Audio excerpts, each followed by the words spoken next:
The 2 Cent Report! And good hello, denizens, citizens, felons of the internet.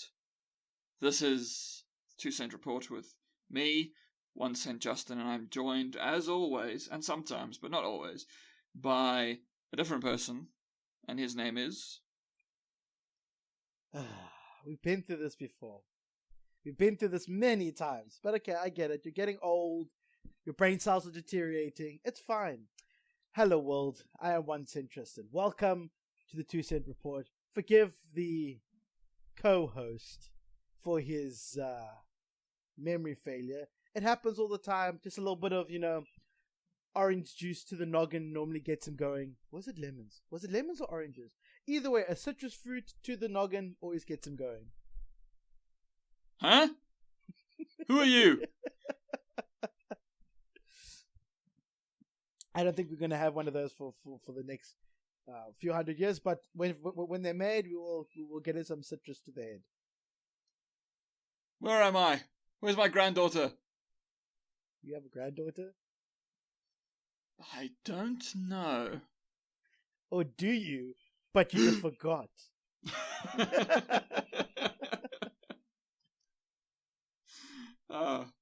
So, how are you, young Tristan? I'm alright. Young Tristan, thank you for appreciating it. You're very young. Yeah, I am. I'm young in the elderly perspective, but I feel old. Yeah. Well, yeah, but I mean, I felt old since I was like a child, so. But this is the oldest I've ever felt in my entire life. Ah. Because the whole thing about people getting older. Yeah, it's weird. Yeah, so technically I'm older than I was when I stated this, but let's not get technical.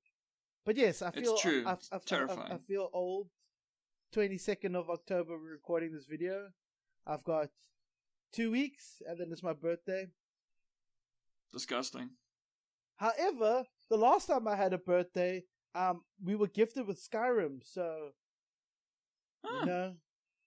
well, the 2011 game. That's nice. Yeah, because they released on the 11th of November, which is like 3 days after my birthday, and I was like, oh my god, Skyrim. I mean, I remember. I know this is a bit trading, but I was at my brother's wedding in.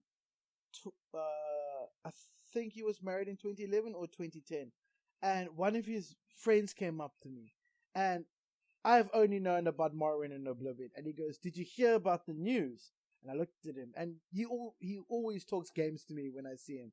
Great guy, but he's particularly very good with tabletop games. He's the kind to get into Warhammer kind of thing. So he came up to me and he said, "Hey, did you hear about the news? Apparently Bethesda's releasing another Elder Scrolls." And I'm like, "What? I love Oblivion. I can't wait for this new one." And he tells me, "Yeah, and apparently it's going to have dragons." And my mind was like, in Oblivion, there's that part with the dragon, but dragons? And he's like, "Yeah, living dragon." I'm like, what? Oh, great stuff. Great stuff.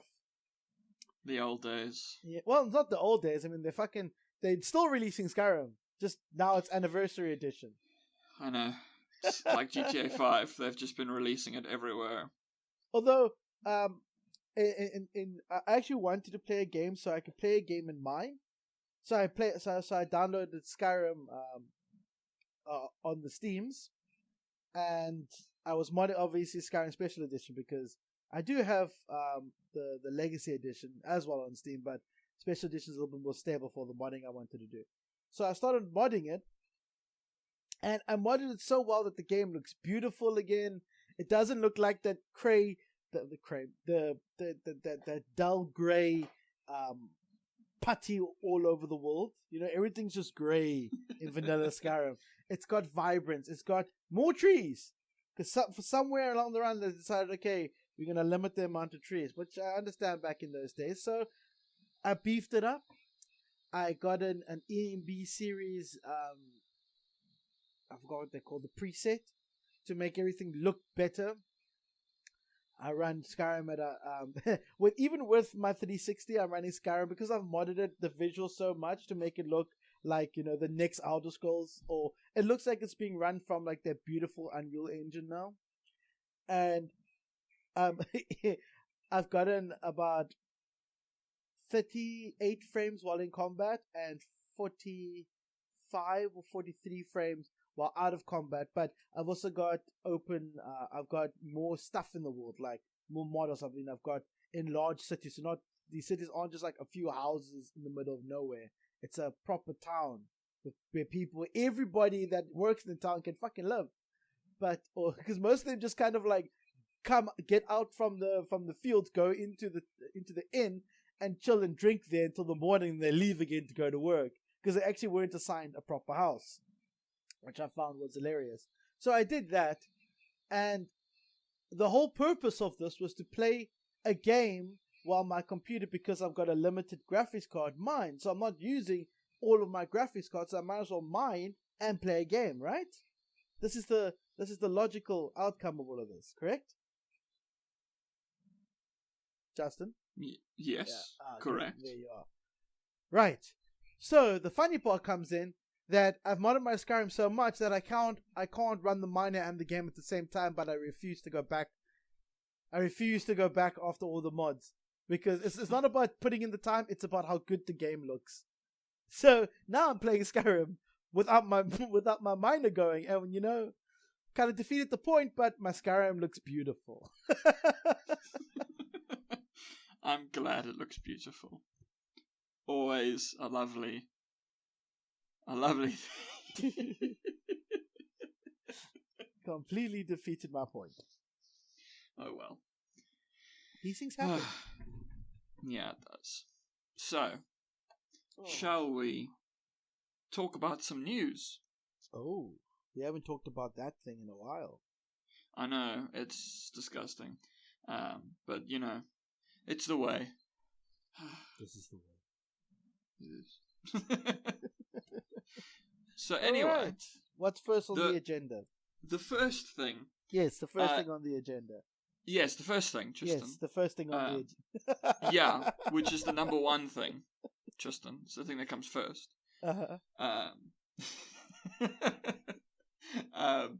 This is like news that's very exciting to me as an old PlayStation boy who has always been like, PlayStation, Sony, why? Why oh why?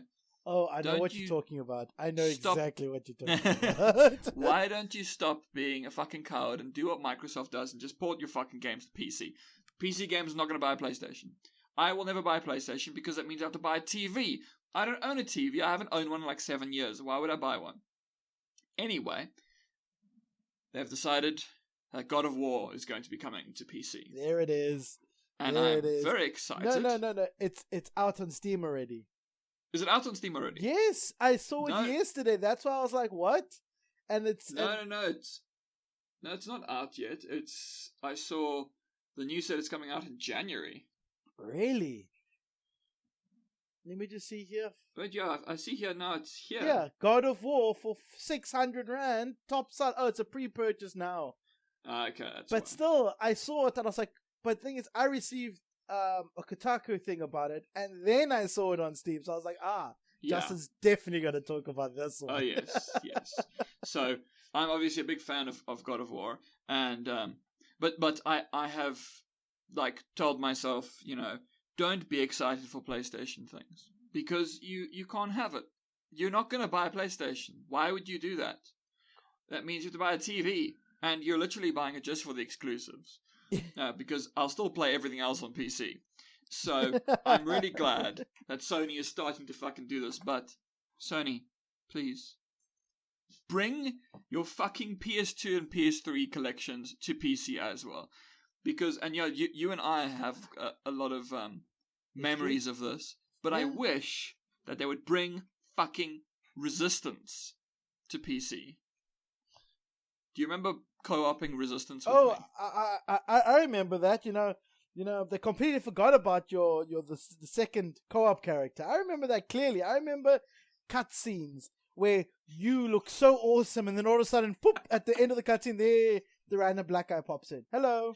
I do just love that it's a random black dude because it feels weirdly just like just really racist. Like there's this one character, and he manages to survive the alien infestation, and his black friend. Yeah, they're always like, he survived, and then you're like, hello, I am pleased to meet you. I think that there was more narrative reasoning in the third game, where it wasn't just a black guy. I think it was actually a character, but I can't remember exactly. The thing is, we only played the first and second one together. No, we did also play the third one together. No, we started playing it. I remember us saying, yeah, we're going to play this. And then, we start playing, and then we get very drunk, and then we managed to finish the first one. And then the next time I came to visit, we played the second one when I stepped over, and we played it, and we got drunk again. And then after that, we're like, why don't we just get drunk? And that's kind of how it ended up. I am sure, though, that we played like the first mission of the third game, and then we didn't end up playing anymore.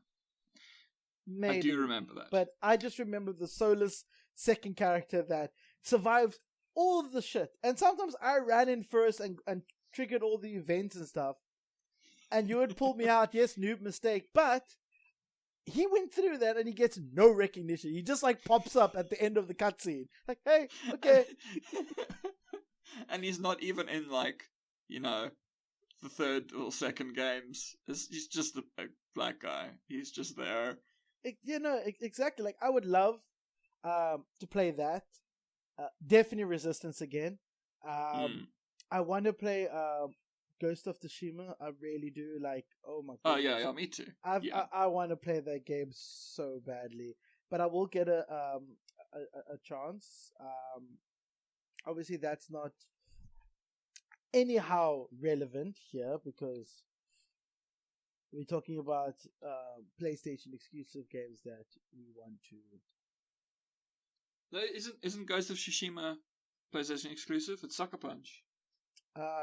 Yes. I'm trying to think of anything else. I'm actually just what you're hearing now is a broadcast of my thoughts because I'm thinking of games that I want to that are. Well, there's the first one has come to PC now, but Horizon Zero Dawn. Yes. That's true. That's true. I just wish though that like all the sort of PlayStation 2 and 3 games would come because like if say for instance all of the Jack games, the Ratchet and Clank games. No, stop with Jack, please.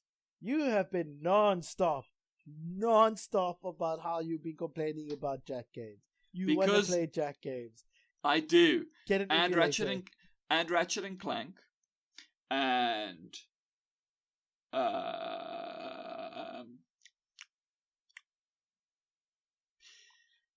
Infamous, Uncharted.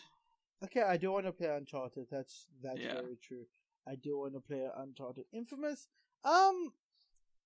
You'll enjoy Infamous. It's good. It is good. I mean, I'm pretty chilled with that. I mean, I do want to play it. If I ever get the opportunity to play it, I will play it. But it's not like on my main top list. If I come by, like, I definitely want to play all the God of Wars, not just this one that's been ported. Yes, I know. I would also love to get them all because that would be great. Technically, but I want to play them. I want to play them legit. I don't want to actually play them on emulator. On just emulator. Because the problem is, first of all, it feels wrong to the core to play it on emulator, seeing that I have experienced the first game on actual PlayStation, and the thing is, emulator does use unnecessary amounts of the computer's processing, and I just feel overall, if I'm going to play a Sony game, I'd rather play it when they make it non-exclusive and bring it onto Steam, and then Steam has a PlayStation sale. Then I will go for it. Yes, the only thing I will say with this God of War and any subsequent PlayStation games that come to Steam and PC in general. As I don't know if you saw the news about this. This was when Horizon Zero Dawn came out on PC. It was fucking broken, like fundamentally broken at its core. No, but that was the same with Red Dead Redemption 2.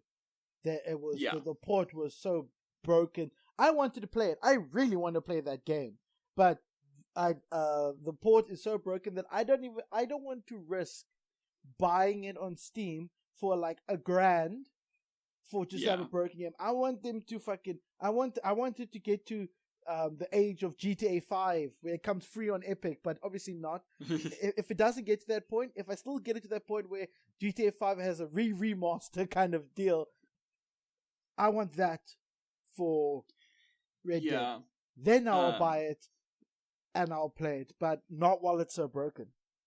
Yeah, no, I think that's actually another game that never came to PC, the original Red Dead Redemption. Oh man, I wanted to play that game so badly. I actually found it very disappointing, so don't really care that much about the second one, but I've heard it's really good, but I was also told that the first game was really good, so we'll see. But I also want to play The Last of Us. That's I mean, I played Last of Us is fantastic, but I don't know about the second one. I've heard it's just a misery simulator, which the first one is also kind of a misery simulator, but it's at least slightly less miserable, and it has some parts that are like not pure misery, you know, where it'll be like, oh, this is like a sweet moment between this father figure and daughter figure, but I've heard that the sequel's just pure misery all the way through. So well, I didn't say I wanted to play the sequel. I just said I wanted to play. True. The first one, I guess. But yes. But what I would recommend, and this is what I'm gonna do, I'm like, oh, it's God of War's coming out on Steam in January. Cool, which means at the minimum, I will get it in like June, when it's maybe less broken, because it will probably be broken when it releases. No. What you're looking for is you don't want to get it in June, particularly for our kind of purchases. By June, it should be relatively fixed, depending on how fast PlayStation whips the people to get the port ready. How much whipping is done. But what essentially you want to wait for is about 5 months after that. Because if it comes out on Steam, what you want is either the Halloween sale, which is 4 months, or you want the Black Friday sale, or you want the festive sale, the Christmas sale. Yeah. So you're going to have to wait, because that's how I plan to get it, because it may be, pre-purchase 600 or whatever I said, but yeah, I mean, I bought Battlefield 5 for R100 because they had this whole sale because of the new one coming out. And I'm liking Battlefield, but, I'm liking it, but I was very wary because I know, first of all, Battlefield's got a bit of an issue with hackers. I'm not saying that people are hacking. I can't prove it because I don't have any software to prove that they're hacking. But I have been shot behind walls, like from across the map when I'm hiding in a house. I know, Battlefield's like got that everything destructible thing, but I have been shot. Now my thing is they do have the ability to shoot through walls, and if you have a strong enough sniper rifle, you can do it. But how did he know I was there? What was the next question? But besides the point, the fact is, I completely agree with you. I'm gonna wait until it goes on sale, if it does go on sale, depending on what agreement they can work out. But I'm not gonna get it anytime soon. I told myself the same thing with Red Dead. I haven't played Horizon either because, first of all, I have to afford it, and second of all, I did hear that it had a little bit of issues. But most importantly, I'm Red Dead I want to play, but man, that game has issues. Ooh. I've seen some of the bugs and I've seen the stability rating on it, and I'm just like, okay, I'll wait. Yeah, no, I think that's usually best. But that's the God of War Sony PC news. So hopefully that's all good. I'm looking forward to it. Oh yeah, also, definitely looking forward to it. Under the same news story, actually, Sony, when they announced that it's coming to PC, they also announced that they'd sold 19.5 million copies of God of War. So it's a bestseller for sure. I mean, I think God of War. I think that the best thing about God of War is that it's not really constrained by anything. Like, okay, I'm talking about the first 3 games, not the I would say it's a sequel because it's definitely not a remake. Yeah. So No, it is a sequel. I'll say the first 3 games is completely unhinged, but it's from that time of console madness where it didn't need to make complete sense for it to be cool. And that's what I love about it. And then what I saw from the latest one is that it tries to put in more of an effort when it comes to story development or character growth. Yes. But at the same time, it still holds that it's okay to be ridiculous. Yeah. It's okay to still have fun in your games. Don't worry. I think that this new God of War is much more mature because really the old ones are very immature. They're very juvenile, but they're fun. It's, like the third game literally has you being like, you kill Helios. For those who don't know, it's the god of the sun. And then you're like, do you know what I could do with a torch? So you pull off his head and you use it as a torch. That is fucking stupid, and I love it. The thing is, that's it. You could be completely ridiculous. Like when people complain, "Hey, this game is gory," the developers just go, "I know, right?" It's not like, "Oh no, sorry. No, we will. We're gonna change the blood to green. We're gonna add black and white filters so that you can't see any of the gore. What else? You know what? We're just going to remove the craziness out of it because people might get the wrong idea and try it out in real life." Yo. Yeah, no, it's a bit difficult to pull off a Kratos in real life. I don't know many people who could kill someone the size of a mountain. Maybe a few, but no one I know. So. Kill someone the size of a mountain. Yeah. A little bit difficult. Yeah.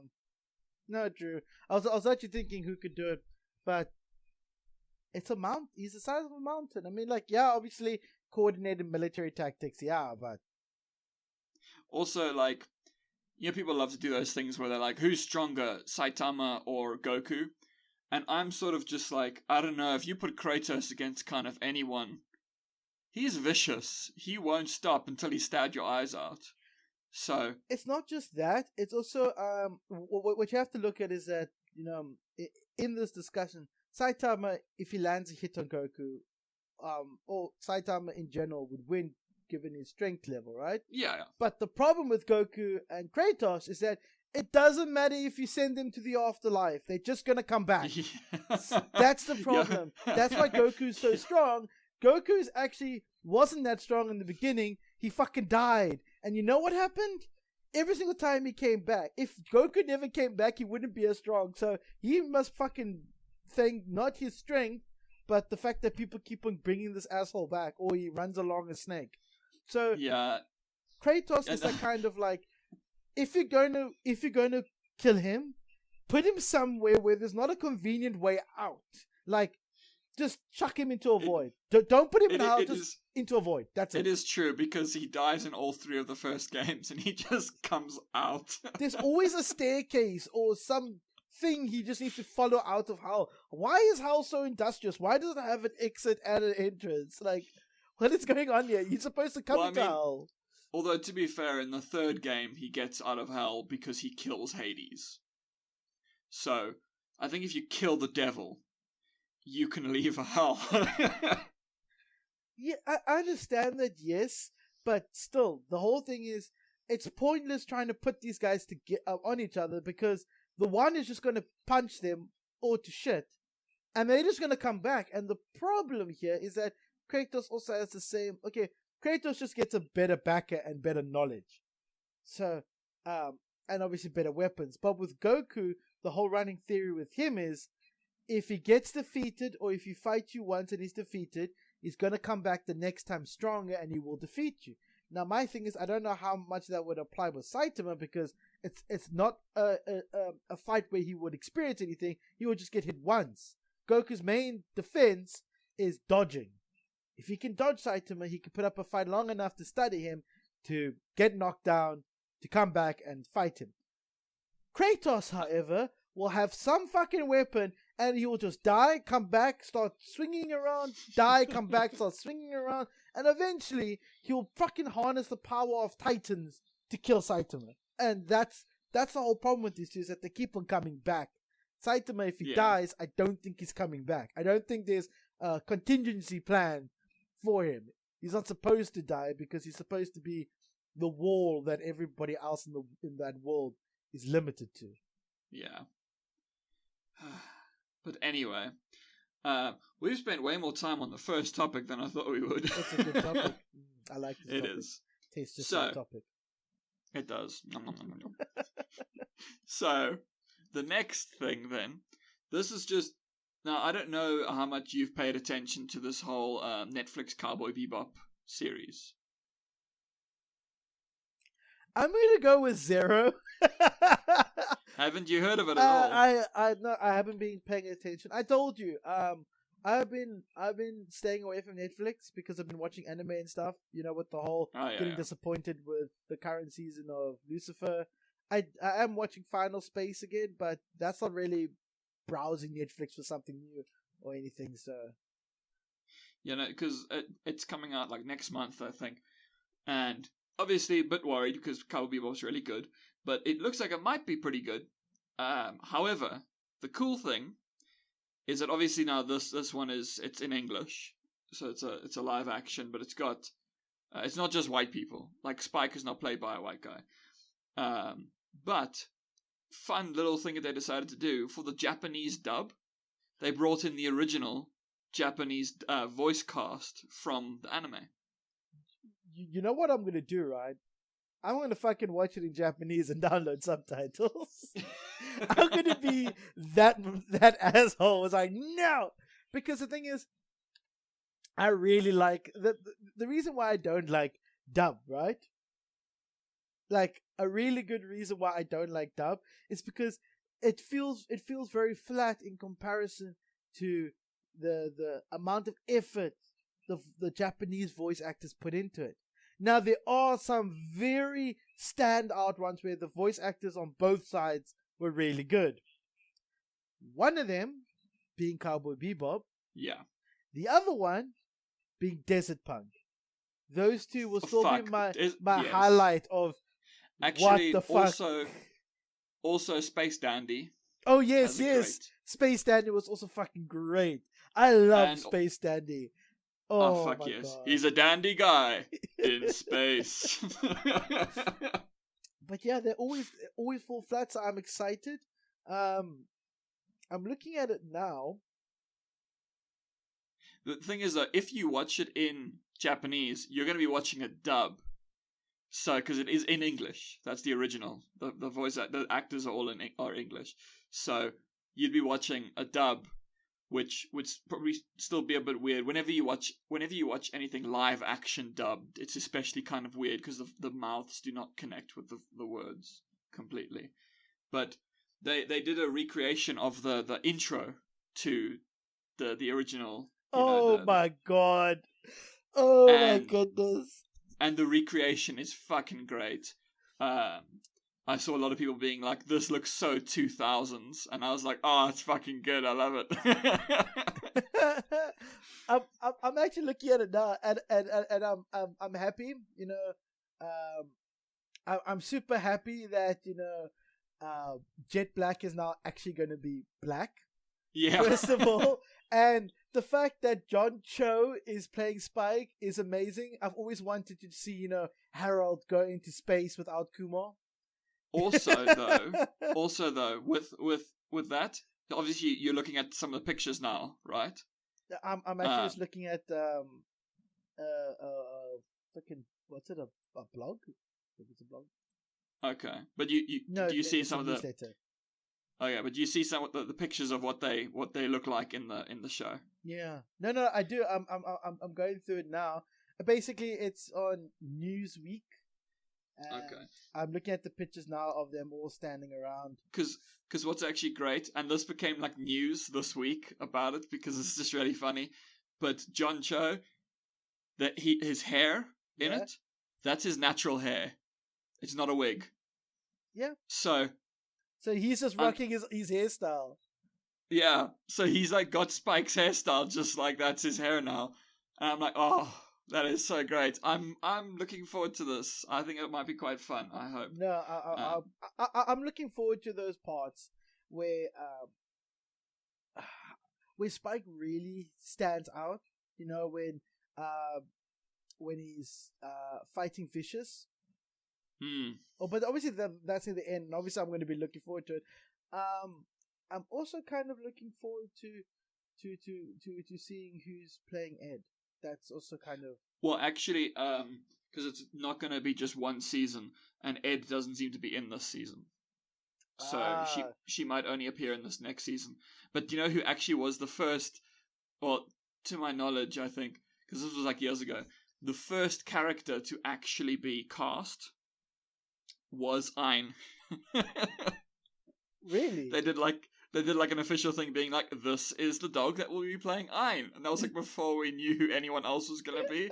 And people were like, great. You know, like, you've got your dog.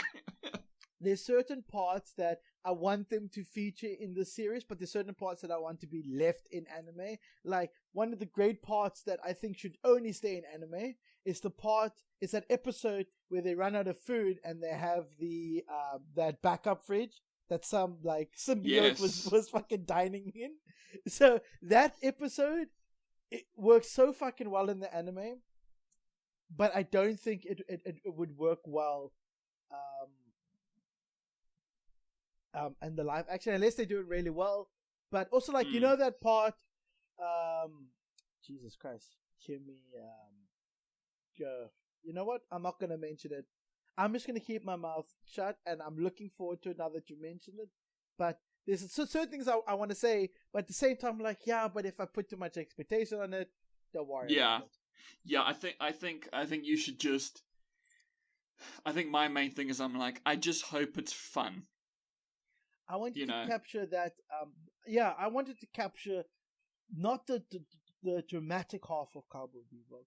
I also wanted to capture the freedom, freedom of being on the ship, like kind of similar to what Firefly did. But the thing is, with Firefly was the story was so heavy that you got tastes of that little bit of freedom of being on a ship, being able to go wherever you want, taking jobs as you please. Like that sense of freedom that you get from the anime, I'm hoping that they add a little bit more of that and not just the story half of it, because that was a big part of it. Was these guys just go wherever they want? Well, they don't go wherever they want, but there's a sense of freedom to their actions and what they do. They're not bound by anybody.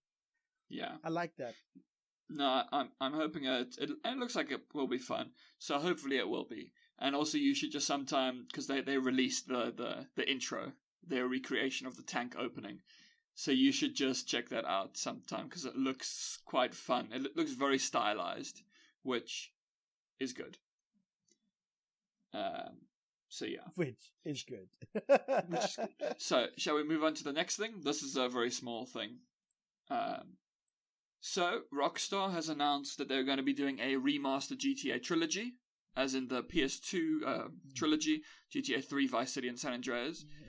They're going to be re-releasing them, which, yeah, that's all fine. But the only shitty thing, and this is something that companies seem to like doing, which is irritating, they then delisted those games on Steam, and they're only going to have the remastered versions up. Which, I'm like, what does it like hurt you to just leave up the originals as well? Wow. But... Yeah. Oh, yeah. But hopefully, because it looks like they're I don't know if it's going to be just a remaster. I think they might also be remaking some of the gameplay and stuff. Possibly. You don't really know entirely, but yeah. I mean, I don't know if I don't think I would mind GTA 5 controls and doing GTA 3 story. I think that would be quite fun. The thing is here, right? I don't mind that they're doing this.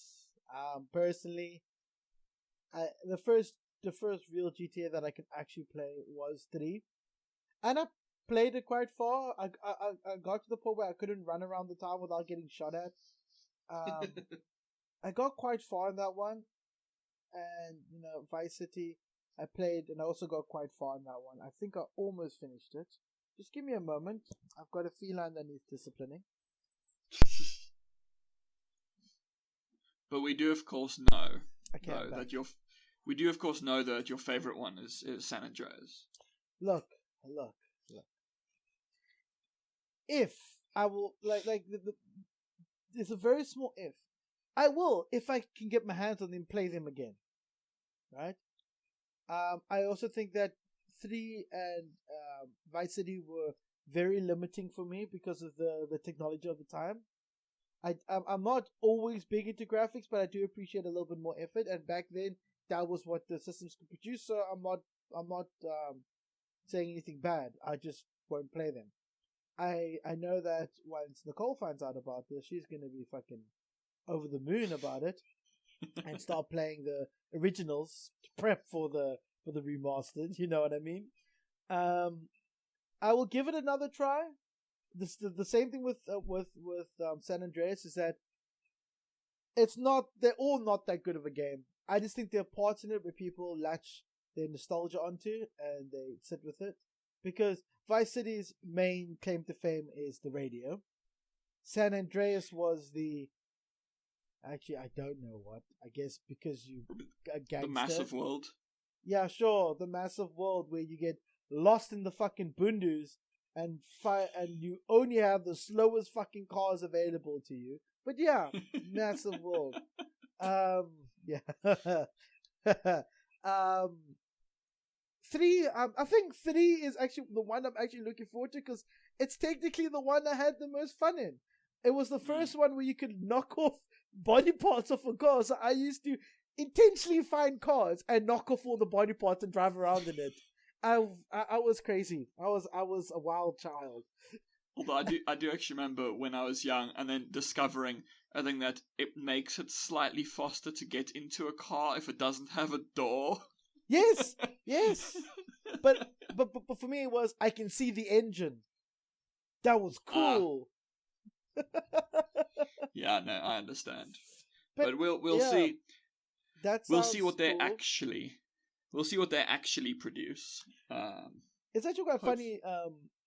Sorry, on the remastered thing is because I did an NVIDIA graphics update yesterday, and the games that show off was Back 4 Blood. Yeah. Because you gotta hype Back 4 Blood, even though I'm less like meh, okay. And I'll try it out, but I won't go out of my way to find it because I already got World War Z, and I think that is a pretty good game. But a lot of the other games on the why are we updating the drivers list were remasters. There was Crisis 2,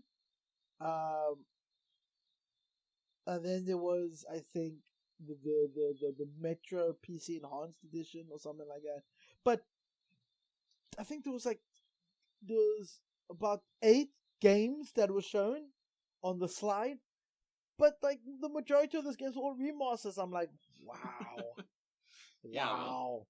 I can't believe we turned nostalgia into such our nostalgia turned the industry into this. Hey, instead of releasing a game, why don't we just make our old games better? Like a remaster is starting to become an excuse to resell the same game without having to. The only thing you have to it's almost like it's getting to that realm of acid flippy where you're not actually contributing anything new. You're just you've already got everything well-tested story, game mechanics. All you're doing is hopefully patching a few bugs, but mainly just updating the engine over so that you can have better renders, shaders, textures. Yeah. And pretty much also adding in compatibility so it actually works on modern systems. Yeah, I mean, that's all they're doing. And that's the thing, it kind of feels acid flippy because they're not contributing anything to the game world. Yeah. I always believe that remasters, some games deserve it. More games that had good potential, or movies or series that have had good potential but fall flat due to budget or there was problems with production, right? Those kind of things should be remastered, rebooted. Also, the thing is, because a remaster is relatively easy to do, but sometimes you get those. They're not as common, but those ground up remakes, like the ones they made for Spyro and Crash Bandicoot, those things, I'm like, that's fucking impressive that you like somehow managed to make, a PS1 game, a modern game. No, and you no, it's not. No, it's not. Here's the reason. They may have started it from the ground up, but back then coding was harder to do. So a lot of the features in there seem a little. But now there are, how do I explain it?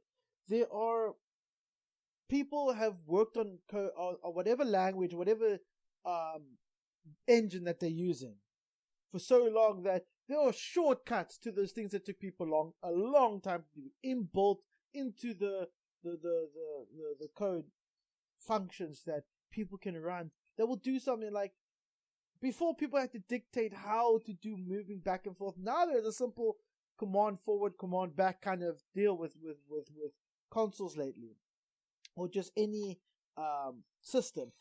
And I think coding wise, it's easier than it was back then. So when you hear of something ridiculous like one man doing everything to make Crash Bandicoot, for instance, right? That is impressive if it was back then. Nowadays, our technology is so advanced that coding-wise, a lot of it is actually inbuilt. Like you've got Unreal's blueprint system that tries to remove you away from coding as best as possible. And that's got full movement platform compatibility or support. It's got a bit of RTS support. So it really does already do the foundation work for you, and then you just add on to it. So Crash and Spyro, I'm not trying to brag, but I could probably, if given enough time and dedication, I could, at my low skill level, put out those games because of their mechanics. Nothing else. I'm talking about the mechanics alone, right?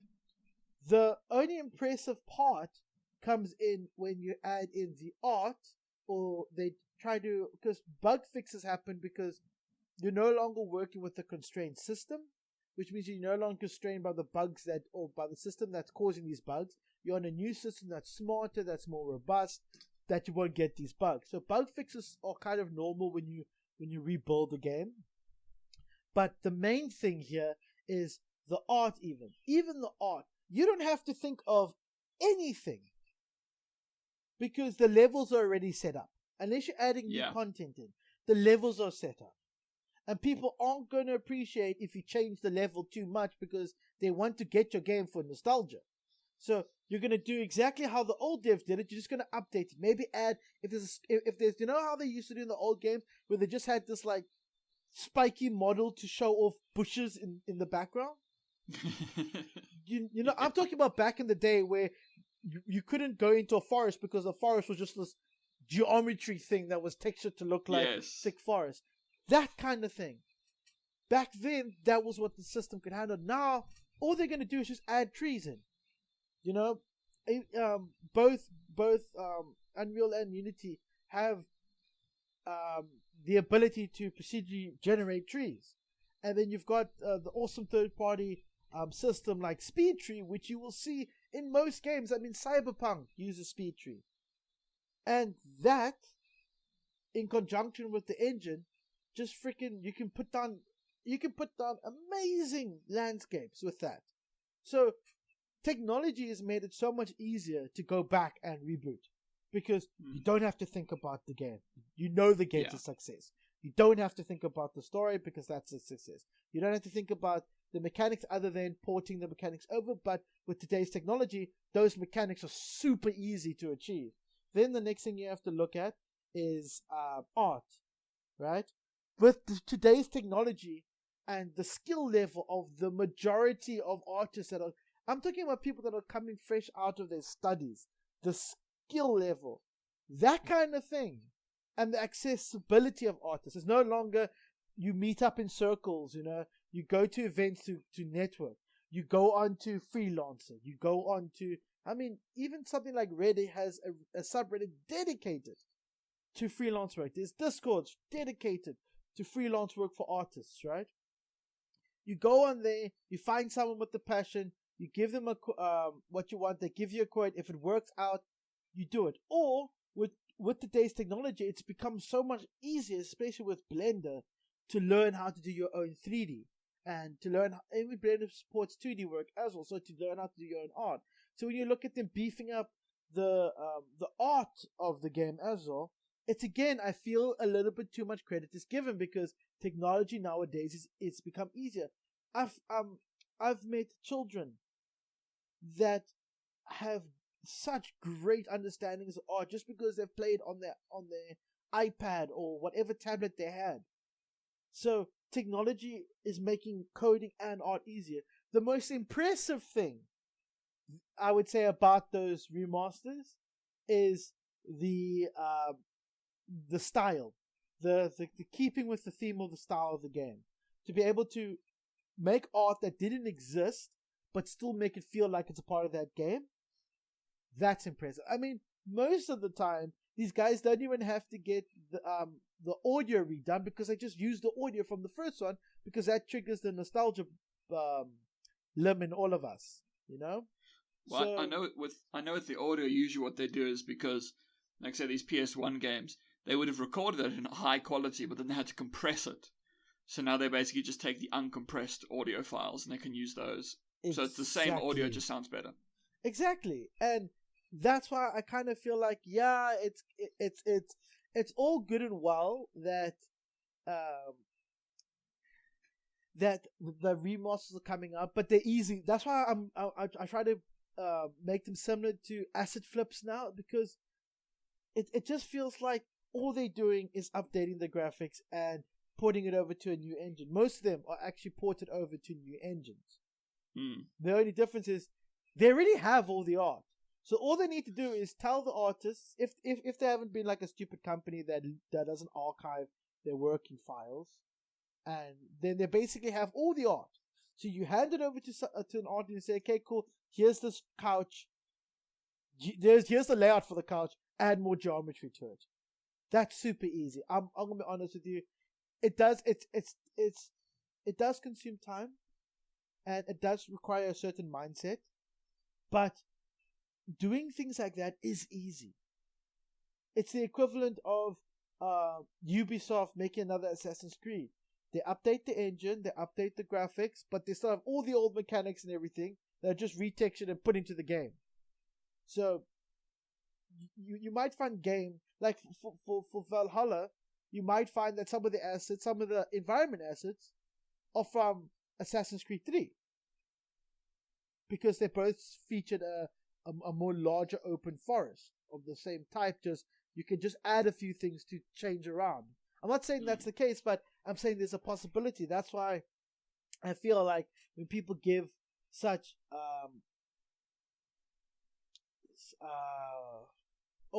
praise. I won't even say praise.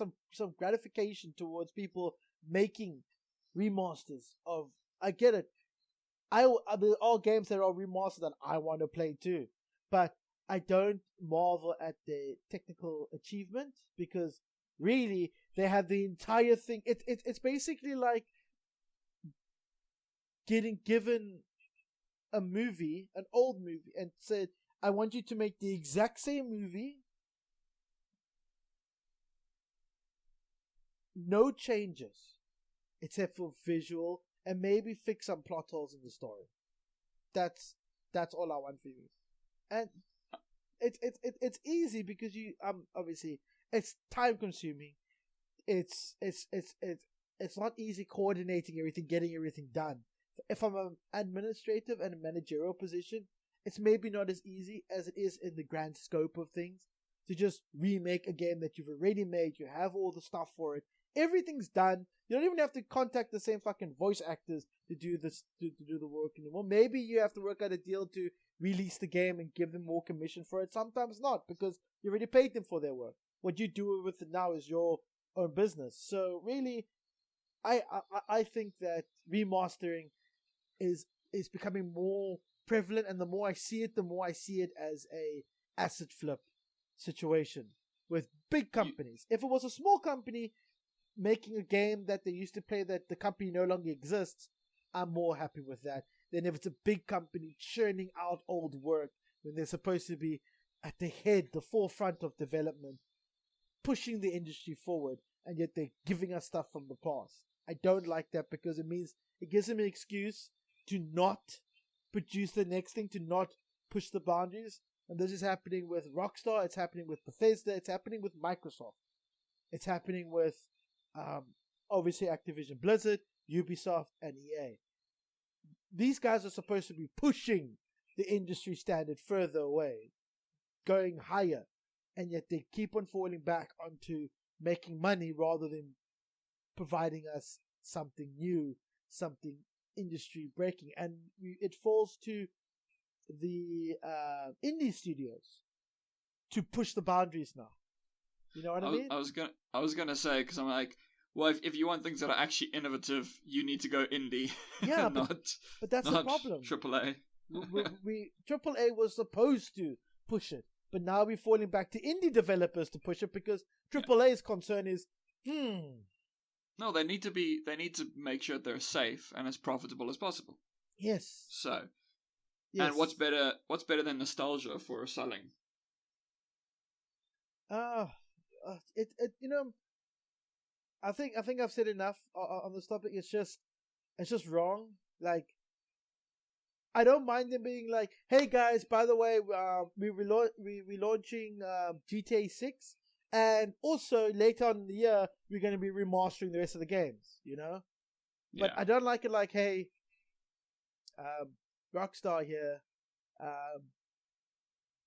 So we're moving GTA 5 onto the next platform, and then you just hear the boo, oh boo, people throwing stuff onto the stage. He's like, yeah, okay, that didn't go as well as I thought.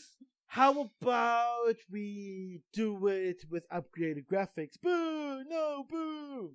Meanwhile, at the back of the hall, these people like counting their money, wanting to buy. Oh my god, I can't wait to have another. You know, I already got it on Epic, I got it on Steam, I've got it on Rockstar Launcher. I got 2 accounts. I'm gonna get another one. I want to see it. And they go, okay, we need to calm down the people, right? We like. I just picture him bursting into a room, like an executive room, and all the chairs have been replaced with baths, and all the executives are just lounging in money. Boss just like, yes, yeah. And they go, you know, the people are revolting, you know, that old line. And then they have the normal response of, no, we can't have that. But what about our money? We can't lose our money. What are we going to do? And then the main guy goes, calm down. I've got an idea. Remaster. And they go, oh, okay. So we're remastering GTA 5. No. Not remastering GTA 5. Remaster the ones that came before. Oh.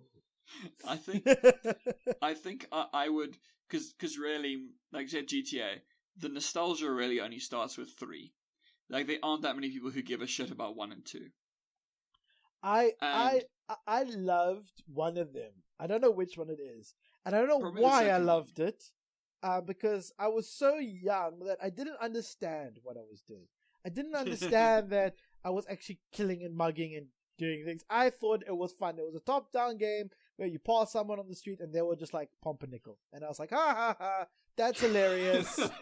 And I just killed people, played the game, grabbed the guy. My brother always be like, go here, steal the cop car. And I'm like, okay, I don't know any better. I'm young. I'm just having a ball. And then I would. And now we know why Tristan joined the gangs.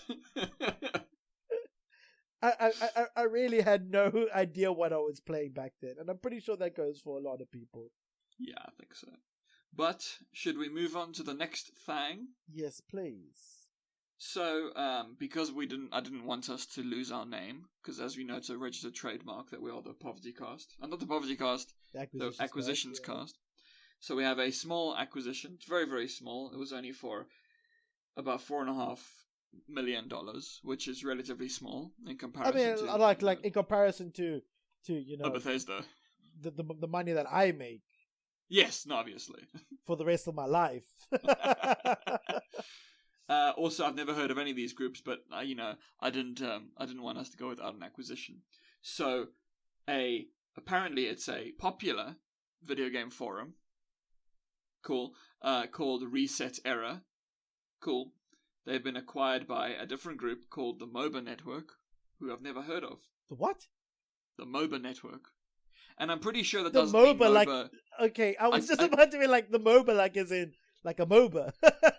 Yeah, I don't know. It's spelled the same, but I don't think it is. It's apparently a Swedish media company, so I have no fucking idea. But, yeah. I have nothing else to say. I just wanted us to have an acquisition. Well, thank you. Really, thank you. You've kept our name strong and proud. See. I appreciate you for that. Did you just say C? No, I've actually already forgotten what I said. I did say something. But yes. No, we need to continue our grand traditions that have been going since time immemorial. A few months ago. No. I agree. We're gonna reach a full year of podcasts. We need to do something special. Yes. Maybe orgy. Maybe if once it Justin stops spending his fucking wealth on other things, he could come back down to society, and we can have a live video for you all on our all the wealth that I spend on that you unnecessary spew things out.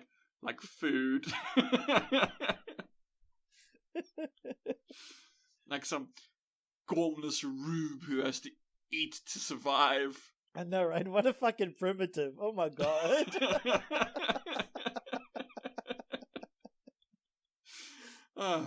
Anyway, we have more very fun news. Yet another, although this has been like going on for a while, but Paradox, Yes. their staff has accused the management of being, enabling sort of a toxic environment. The usual kind of things. This has happened before, many other places.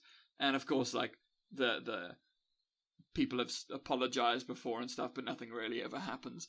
It's the same shit that happens at Activision Blizzard. It's the same thing happened at Ubisoft. It just continues ever on. But now Paradox has been added to the list. So, very, very fun. I mean, like, I wouldn't be surprised, honestly, because you got people that move between studios, and you've got this, oh yeah, but back in this studio, we did this. Yeah. Oh, well. I'm pretty sure if anybody's listening to this, they've heard my rants on the subject, so at least Probably. they know that I'm not okay with it. I might not be commenting now, but they know I'm not okay with it. Yeah, well, it's more of just the average, the stuff we already know. I'm not complacent either. I'm not trying to say, oh yeah, but you've heard me say it before, so I'm not going to bother. I'm still feel very strongly against it. I don't know how else to express myself. I think we have ranted many times about, especially Activision and Ubisoft. We've ranted quite a number of times. So, yeah, and in all likelihood, we will rant again in the future when it turns out that another of these companies was like, I don't know, headed up by a rapist or something. You never know. It could be another Ubisoft. So, or technically they'd be hard if they're a rapist, Yeah. Anyway, so do you remember not that long ago how they were like, cool, Apple and Epic are like suing each other? Apple sued Epic, but yeah, so now that's over and done with. Cool. Yes. Okay, so now Google has decided to sue Epic. Okay, I'm not being mean to Epic. I just think, if you do things half-assed, they do come back. Everybody knows. It's a life lesson. Don't try to make friends with money. Don't try to buy your fan base or try to buy supporters. For those who don't know, the whole thing with Apple was pretty much because Epic decided to put a thing into its Fortnite app on the what's it called? The Play Store is the Google one. The App Store. On the App Store. And they put in a thing so that you could pay Epic directly and it wouldn't go through Apple. So Apple didn't get a cut. And so that was thingy. But the thing is, they did the same thing with Google on Google Play Store, but Apple kind of came out first. So now once the Apple thing was done, Google was like, yeah, by the way, you did it to us too. Like, you might have thought that you got out of this one. So, but if they don't do that, how are they going to provide their dedicated, loyal following with free games? If they don't try to find a way to get more money, because clearly this idea of theirs is fucking working. Oh yes, it is. It is. Just like it took them like a year and a half to put in a cart function on Epic, so you could buy more than one game at a time. So I mean, yeah, they're clearly working. But you know what? The next story is also about Epic.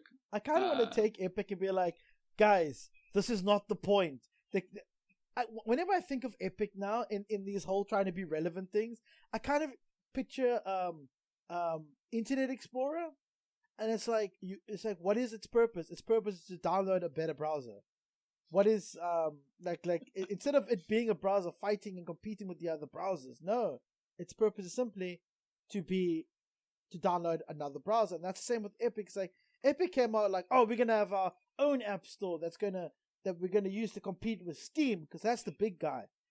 And it's like, what is your relevance, Epic? Your relevance is to give us free games, and that's that's really it. I messaged you the other day about this, but it's still funny. So, and I already told you the story, but if anyone wanted to hear it, there's a game on Epic that I want to play, so I've downloaded it. But I was like, cool. When I do play it, I'm gonna need a controller because it works best with a controller. And then I was like, well, how do you get a controller to work on Epic? So I Google it, and you have to set up Epic as a non-Steam game so you can run it through Steam's big picture mode, and then you can use it, and then you can use a controller, and you're just like, oh my god, Epic. You gotta stop, Epic. Man. You gotta stop. If you want to be a Steam competitor, you can't have a function going through Steam to make it work. Like, imagine if you had, an Apple, and then Apple's like, okay, now if you want to use Apple Music, you have to first go into the Google Play Store. Download Microsoft Windows. Like, imagine if they did that. That would be such a fuck up. So, well done. But we have another Epic story, but this is Epic and Steam. So, basically, and you actually mentioned the story to me a while back, but I had seen it. So, Steam decided to ban all cryptocurrency and NFT games. And then Epic immediately came around being like, no, we welcome NFT and crypto games. So yeah, it's just I think there's a lot of it's cancer. It's gonna be cancer. I'm sorry. It's gonna be cancer, and it's gonna be that type of cancer where it's only gonna be seen when I don't know, but but when the next generation, but like the generation that we would have considered our children play, and because, like I said, Steam already has the achievement the card system where you can sell the cards for real money. You collect them, you build a stack or whatever, and you get some cool things out of it. You get backgrounds, you get achievements for building it, and people are into that. Like, people are really into that, and it's not trading crypto; it's literally trading actual currency. So yeah, it's also clearly not the main way that Steam makes money. Yeah, no, of course not. But these crypto games, these NFT games, the reason why I call them cancer, right, is because what I think of them might not be much, but I do know they're gonna have this mainstay of, oh yeah, Epic is gonna be flooded with these games because it's the only platform that will have them. As cool as it sounds, being that, oh, fuck the main guy, we're gonna be different because we're a competitor, it does kind of ring bad when your platform isn't good, your launch isn't good, and now it's providing a safe haven for scum. Yeah. No, a lot of these NFT games are scams. Straight up predatory, yeah. Yeah. I saw a tweet with people being like, with some person who really obviously is into NFT is like, how could NFTs be a scam if so many people are making money off of them? And you're like, do you not know what a scam is?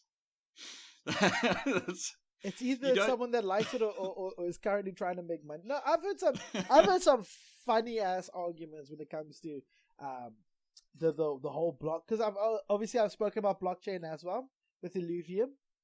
Yeah. So blockchain is all fine and well when it's NFTs, blockchain, all of that is fine. But when it gets to, like, I don't mind them in games at all. I think it's a cancer because most of the time the games do that. We're gonna open it up to a broader audience, which means that they're trying to make the game appealing to children. That's when I get upset, is when I see them making something that is not just for adults, but clearly is aimed at children. There's a reason why, we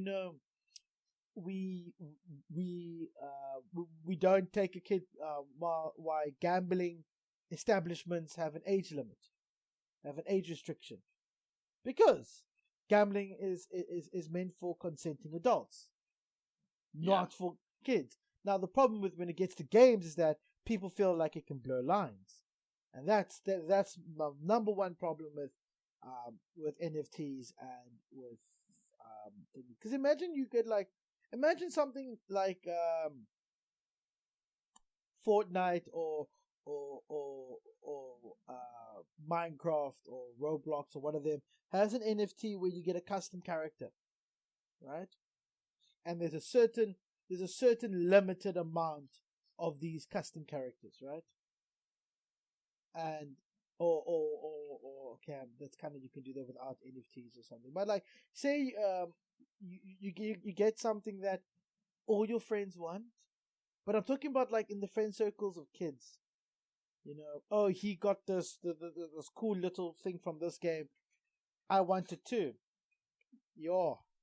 That's a lot of irresponsibility being put on the children, because I mean, to them, money is not okay. I know you would actually have to be poor or in the lower middle class to actually understand the value of money from a young age.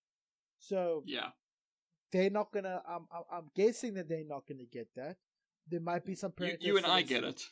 Yeah, obviously. I mean, the reason why we gamers was because we were too poor to afford going out with our friends, if we could afford friends. So, so we got into gaming because it was a thing you could do that didn't require anything else. At least I hope that's the case for you. Yeah. just making sure I'm not the only person on that one, because that would just be embarrassing. And actually, also with like the NFT things, there's also a lot of concern for a lot of people about the environmental impact of them, which is pretty much whenever I see NFTs brought up, that's also always brought up, because it kind of burns a lot of power to do anything blockchain related, but that's not going to go away. So yeah, but that kind of power solution, I completely understand where these people are coming from. Oh, it takes a lot of power, but I do believe that kind of power issue is best. How do I say it? It's best handled with regards to finding a better energy source. Like, yeah, I understand that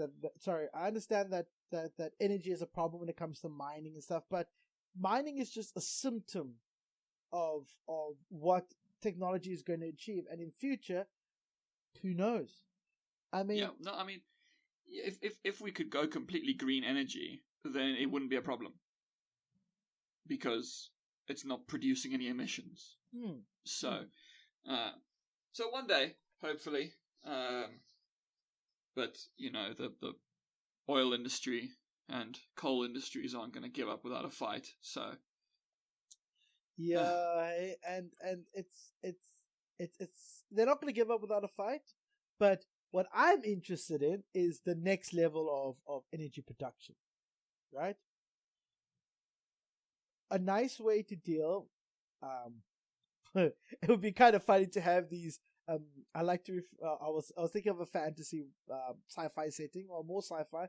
I call them ring stations, right? On the outside, it's just a ring of solar paneling, and this thing just orbits around the Earth. So it doesn't matter what angle this thing's orbiting, it'll always receive power from solar paneling, right? And then in the heart of it is just a miner. Just a section just with miners. So then you don't have to, because you're in space, you obviously don't have to worry about heating. Obviously, there are the issues of, microscopic dust and stuff puncturing a hole through your entire station. But, you would have shielding for that. And then you would have miners that circle, but they're not big. In the size of the miner compared to Earth, they're tiny. But these little rings that are just floating around Earth, constantly mining whatever currency or processing. You don't have to worry about power because they're self-sufficient on solar energy, and you don't have to worry about heat because they are in space. And I was just thinking of that, and maybe that's Elon's true goal. Maybe he wants to put clouds in space, and we're going to call it, what would we call it? It was not the cloud. Cloud Plus. Cloud Plus. I don't know why, but as you said that, the Pornhub music just played in my head. I don't know why I just Cloud Plus. Oh, but anyway, we have one 2-part story left. All right. So, have you heard anything about Metroid Dread? Yes, actually, I have.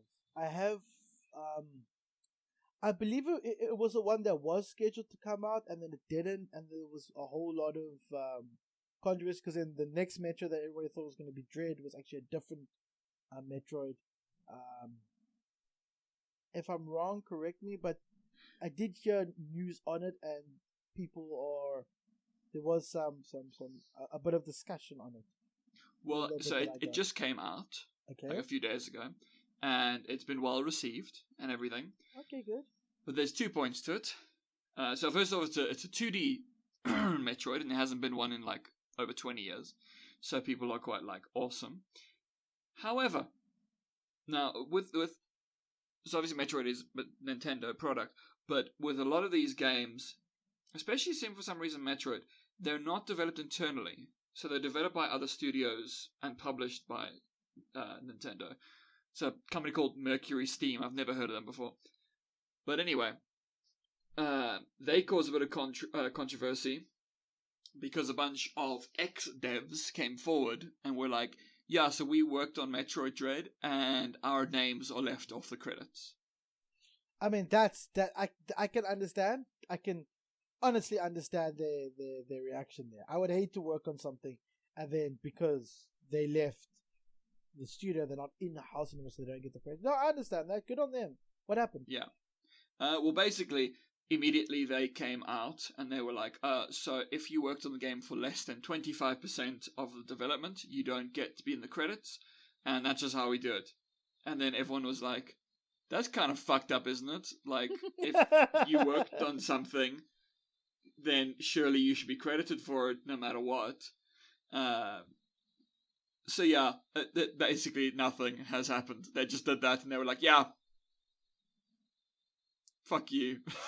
It's frustrating because you're right, 100%. You are 100% right. It is very just like, what the fuck? How could you do this to me? And I'm actually at that point where I'm like, you know what? I understand where these people are coming from. I do. Where they're like, you know, if you haven't worked on it for so long, I just say, if you haven't worked on it for so long, or you haven't contributed enough to it, and you're not even with the company, you know, why should they put forward to you, right? My simple thing is, sure, fine, okay, do that. Don't credit me, right? But I'm gonna fucking let the world know that I worked on that. Yeah. I know that a lot of outsourcing, there are some contracts that you sign that you agree. It's like a waiver. Yeah. In a sense, you agree to not getting your name on it, because a lot of people like to outsource to South Africa, India. Yes. And they like to say, oh no, this is a American or UK production, right? Because the guy that's financing it is from the UK or from America, but the team that's making it is from what I would say is not favorable for them, because, you know, obviously, if somebody says, oh yeah, this game was made in South Africa, or this game was made in India, there's kind of like a stigma that comes with it. Yeah. I mean, people love Broforce, but we as South Africans know Broforce and what was the one? The Expender Bros was made by South Africans. Bros. Yeah. Yes. Was made by South Africans, and we know it. I mean, there's not a day goes by where I actually have this this person I used to work with that used to hate the studio that made those games, because whenever we went out to a, I wouldn't say a function, but like, you know, a meet and greet or an event, people would, but when the game was first released, they were everywhere. The Free Live Studio, Free Lives. They were everywhere. And he got so annoyed by them, because basically his justification was this: there are a bunch of rich boys that live in Constantia that learned, obviously, games, coding and stuff, and did it. And, you know, obviously having my company start and then kind of fall along the wayside, him being a part of that company that fell, he's like, you know, he was a bit sour, because we had to start off with nothing, sort of from scratch with nothing, and we had to make the best out of our situation. He was just sour because here are these guys that got the opportunity, first of all had the money, and then got the opportunity to do it. So I think it's just sour on his part, I know, but it just makes me laugh, because whenever I think of Free Lives and I think of those games, it's what comes up.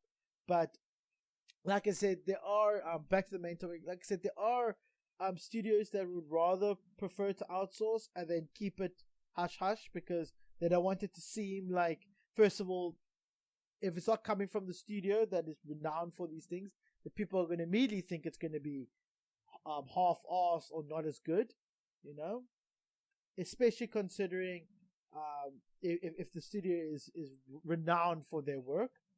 And also, you know, some people just don't want to give credit.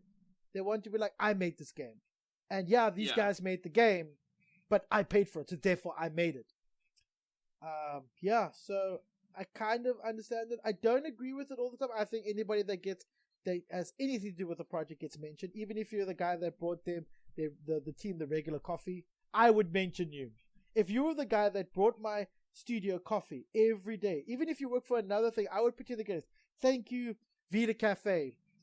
If it wasn't for you, we would not have finished in time, you know, kind of thing. But I'm just like that. I mean, I know I'm going off on a tangent again, but going on the companies like to outsource, and then people have that thing that it might not be as good as if the original team made it. Yeah, I've got an example. I'm not just speaking out of my arse here. So I've probably already mentioned that one of my friends who I studied with ended up working on a AAA game for, at the time, which seemed like a studio that could not fail, that was absolutely going to be the forerunner for sci-fi storytelling, narrative, all of that. It was going to be the studio to do it, right? Nobody saw what was going to come. But it turns out that if you outsource most of your work because your workload's too great and your management is shit, the game's not going to come out like, the original studio made it. You would have thought. For those of you who are remotely interested, the game I'm referring to is Anthem. And we all know how well Anthem went. Yes, it's a beloved game. Everyone loves it. It's considered to be one of the greatest sci-fis of all time. Completely made Mass Effect look like shit. Yeah, fucking hell. I also a disclaimer here. I'm not saying that the work my friend did was shit. I'm blaming BioWare's management of the whole thing because they chose to outsource. I'm not going to say which studio took on the work, but if you know, you know. But they chose to outsource. They chose to put those particular managers in power, and they're the ones that have to deal with the consequences of their actions. So, haha. But at the same time, you get what you fucking deserve. Yeah. But the second half of this Metroid Dread tale is quite an interesting one. So it's obviously a Switch exclusive because Nintendo is Nintendo. And Nintendo also is fucking hilarious because they did like the Switch, and then there was this story that there was going to be a 4K Switch, and then instead they just released an OLED update, updated version. But they're saying no. What? It doesn't make sense. I'm sorry, it doesn't. A 4K Switch, right? Our cell phones on 4K, right? But if you watch a movie on your monitor, that's 1080p, and you watch a movie on your phone, the phone's going to have better clarity because of the pixel density, right? Yeah. It's kind of like that argument with frame rate. Like once it gets over 60 frames, you really can't tell the difference. Yeah. But some people like having more. It's the same thing, like the screen of the Switch is so small that having a 4K version won't actually do much other than rank up the price. It's like adding gold shavings to a meal to make it fancy and more expensive. It's I completely agree.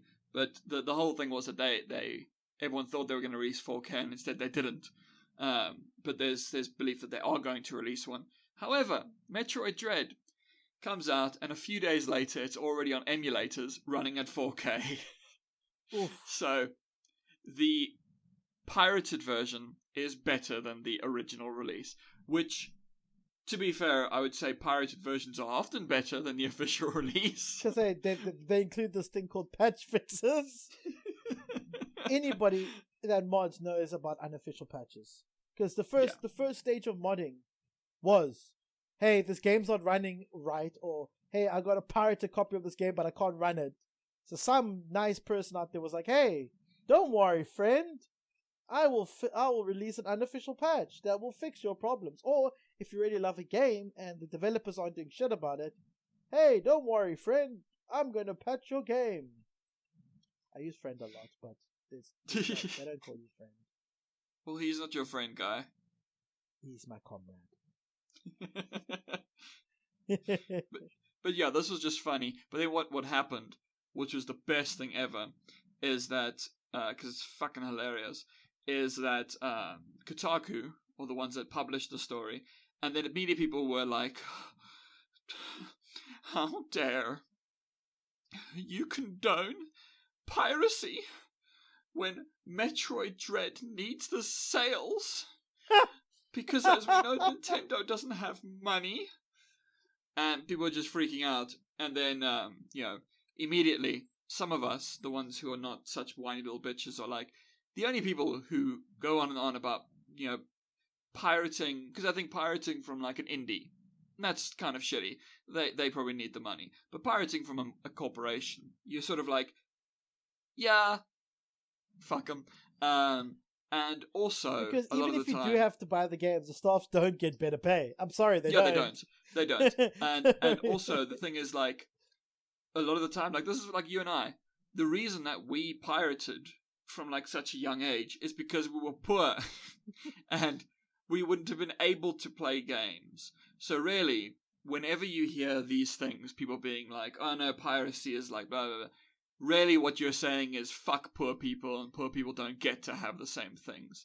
Like, they don't get to have entertainment. So whenever I see these people whining, I'm like, oh, fuck off, you pretentious, privileged little white boy. Just because you live in America. What about I've got 2 houses, I've got a family. I need to support them. No, because like fuck. Yeah. That's my thing. I always looked at American houses. Like, when you see like people like, oh, I'm at home, I work at I'm a fucking sales clerk, or I work as a cashier, and they come home and you're like, bitch, how do you have such a nice house? And it's okay. This happened literally to me like when I rewatched Super to make my video about Super, and he is like a fucking fry cook. Okay, in South Africa that would be minimum wage. There's no way you're not living in like a township on that pay. And he has a fucking house. I'm talking about you renting an apartment that you can barely afford, so you're skimping on other necessities just to afford that apartment or that house or whatever. But yeah, Americans don't understand what poverty is. No, fuck. I see this guy Frank, and he's just got a fucking minimum wage job, but he has a house, and I'm like, how? I'll retract my statement. It's not that they don't know what poverty is. It's just that in movies they don't know how to. The only time you see like, that looks like a house that I've lived in, is when you get these like gangster ghetto movies. And you're like, I know. You're like, even then they've got a 3-bedroom house. Yeah, around it there's fucking rubbish, and there's and there's like the lawns aren't mowed. It looks like the house was just left to waste, right? People are just living in it, but they don't really care about the house. But it's a 3-bedroom house, the 2 bathrooms, a possible ensuite, a garage. And people go, oh yeah, that's the ghetto, it's so scummy. You're like, no. Yeah, in Africa, one room is a house. Yes. I think that was for me. Whenever I watch, these movies, and they'll be like, oh, it's poor people, and you're like, okay, they're living in like a shitty apartment. The only times in which I've ever really seen poverty depicted properly, to me, like the proper kind of South African poverty, is literally when it's a South African movie, and you're like, District 9, here's an alien township. That's exactly like here. That's not a neglected township. Let me just be honest with you. That's just a township. That's how bad it is. Township. And also, another place. There's only 2 other places where I kind of feel like you really get a sense of, okay, there is poverty, and that's South American movies and Indian movies. But like the slums of India. That's when you can see, okay, that's proper poverty. Like, some of them are actually worse than our poverty. But I'm like, it's really when you get that feel like, okay, these guys are going through poverty. But not Americans when they show, like, sure, people can't afford shit. But if you've got a house, and you can say, the government gave me the house. Your government can afford to give you a house. And have you seen Elysium? Yes. Okay, because like that. I will inform you that I've watched. I recently binged all Matt Damon movies. Don't ask me why. I just happened to get onto a stride, and I just binged them all. Okay, I don't know why, because I've watched many movies with Matt Damon, and I don't think he's a stupid man, but ever since in Team America, all he says is Matt Damon. That's whenever I hear his name, that's all I can hear. No, that is it. But you're just corrupted. That's different. But anyway, that's like smelling your own farts and thinking that you're a wizard. It's different. I think in Elysium, because that's South African style. That's like a South African style township they live in. It's Neil Blomkamp, so obviously it's South African. No. But it's set in Los Angeles. So I just find it funny that they're like, how do we make it look really bad in America? I know, make it look like South African now.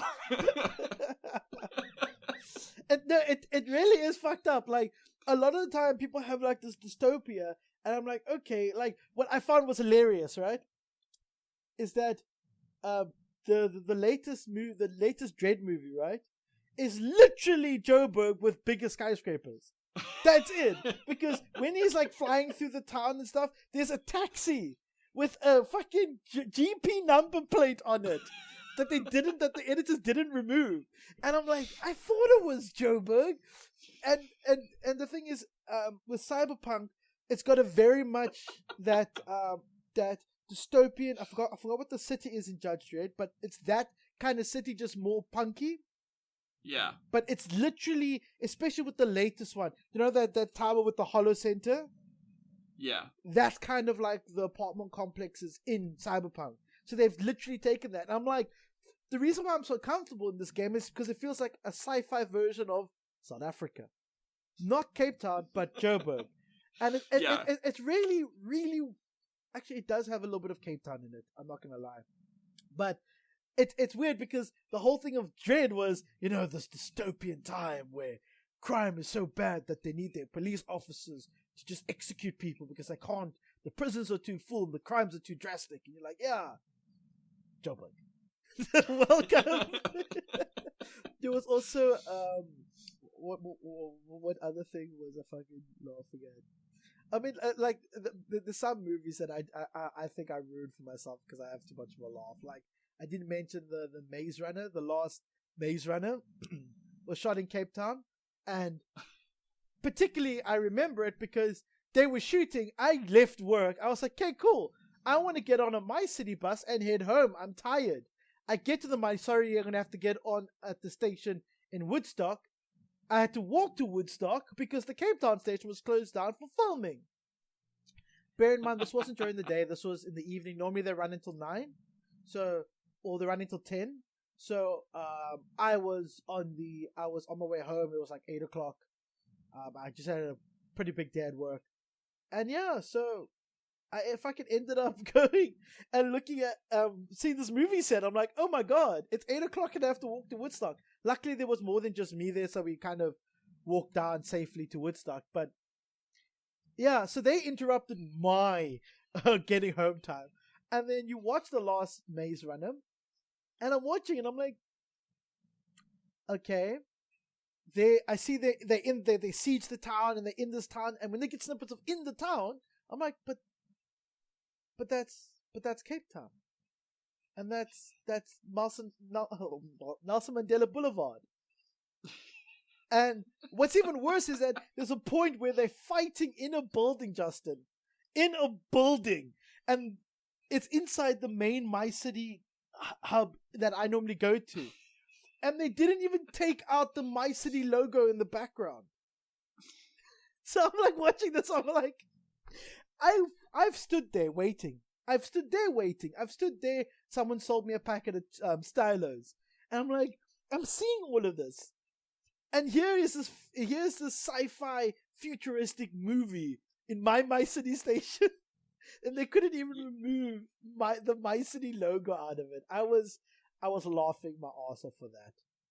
I think to me, my favorite one of those, because it really is. You have to, if you know the place where they're filming, you're like, oh, I know that, I've been there. But Tutsi takes place in Alexander Township in Johannesburg. Yes. And all the times where they film at the train station, it's Cape Town Station. And I know it's Cape Town Station. I know that floor. I know that layout. It's Cape Town Station. And I'm like, is there not a stationy looking enough station in Joburg that they could use? No, because the Cape Town Station is it's like almost underground. You know what I mean? I don't think they could. First of all, I don't think they could get permission because Cape Town is the more lenient city when it comes to filming rights. You know what I mean? Yeah.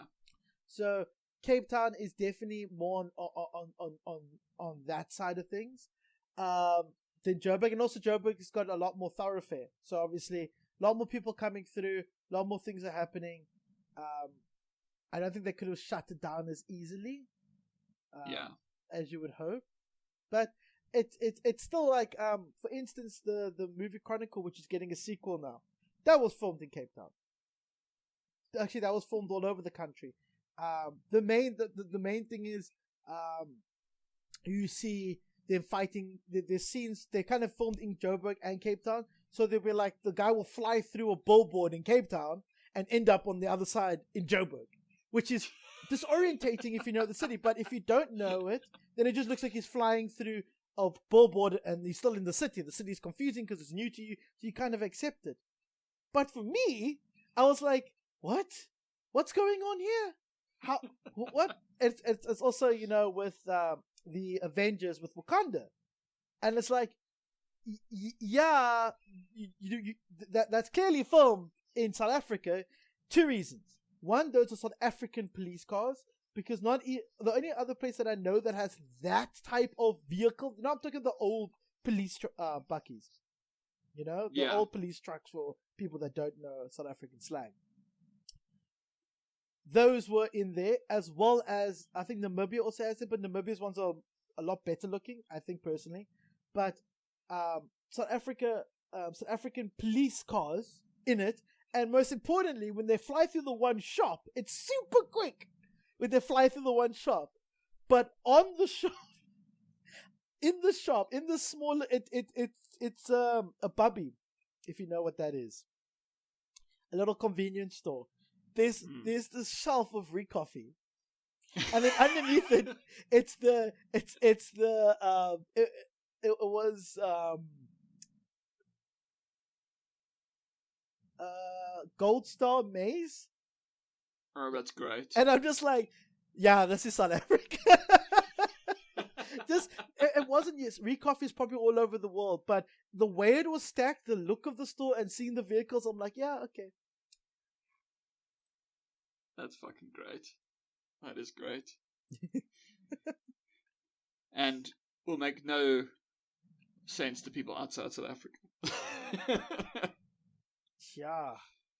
The thing is, that's the thing. Nobody will see what I'm seeing. Nobody, because it's only something that I would see. It's literally only something that I picked up because of how it is, how I've seen this for so long that I know this is what it looks like.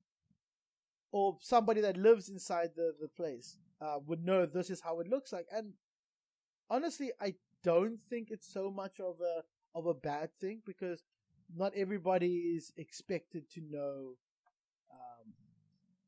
to know that this is from another town, this is from another place. They're not. I don't ever expect anybody to think of it as my city or my town. I just want you guys to know that because it was filmed there, I see a lot of the different aspects of it, a lot of the different places that normally, like I used to walk through on a daily basis.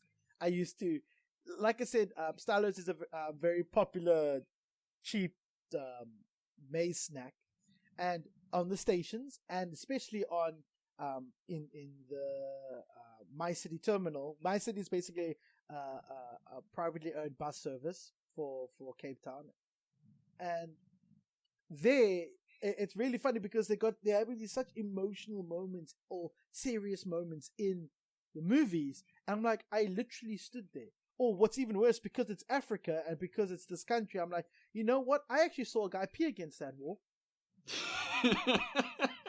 It's happened. So like you're standing on the train station, like, what smells like piss? Must be that guy taking a piss. Okay.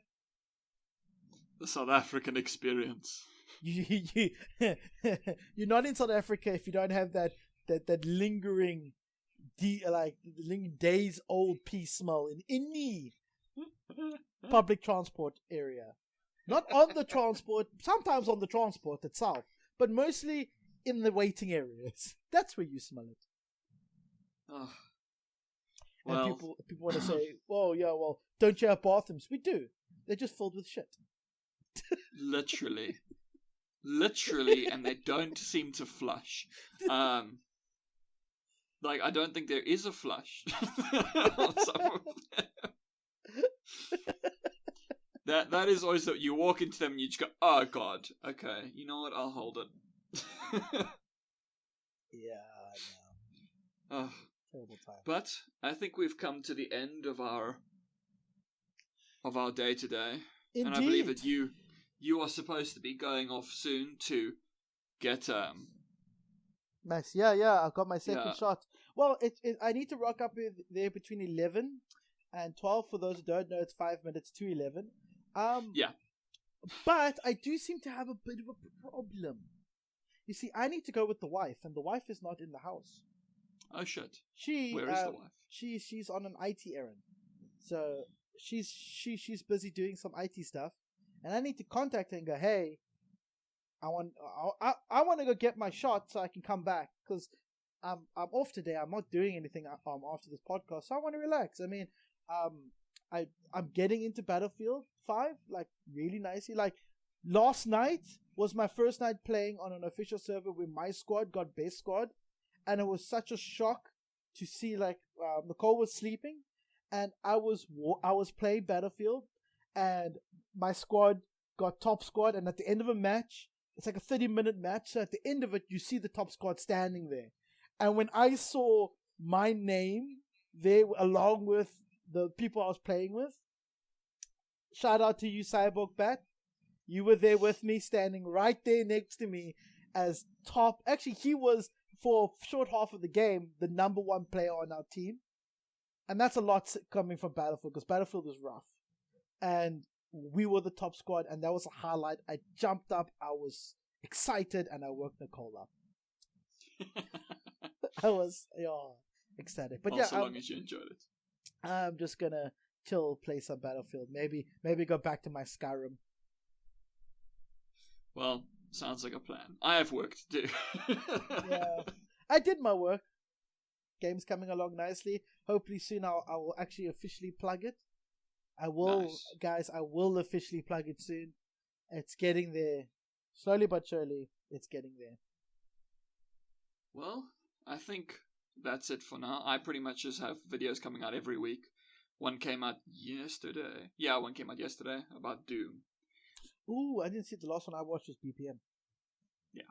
So there'll be one every week until the end of October. Mm-hmm. No, till the end of November. Mm-hmm. So, funsies. But yeah, that's it from me. Do you have anything to plug? Anything to? I also know, because you mentioned your videos, but like those are just the dailies. Are you gonna leave us in suspense as to what the next video is gonna be? This is always like a sneak peek into what LC Lupus is up to. I will, because I can't remember. Fair enough. So it will be suspense. Fair enough. Anything else you'd like to do? Would you like to do your outro with the handles and the namings? Yes, you can find me on Twitter at LC_Lupus. Also actually on Instagram, but I mostly post pictures of dogs, cats, and flowers because I'm manly. Yes, you'll hear me rambling on Twitter, and then of course LC Lupus on the YouTubes, where you can see my shit. And that's it, I think. Yeah, that's it. Until next time, folks. All right. Ta-ta, everybody. Have a most splendiferous time. Au revoir. And as per usual, I love you. Sayonara. Sayonara.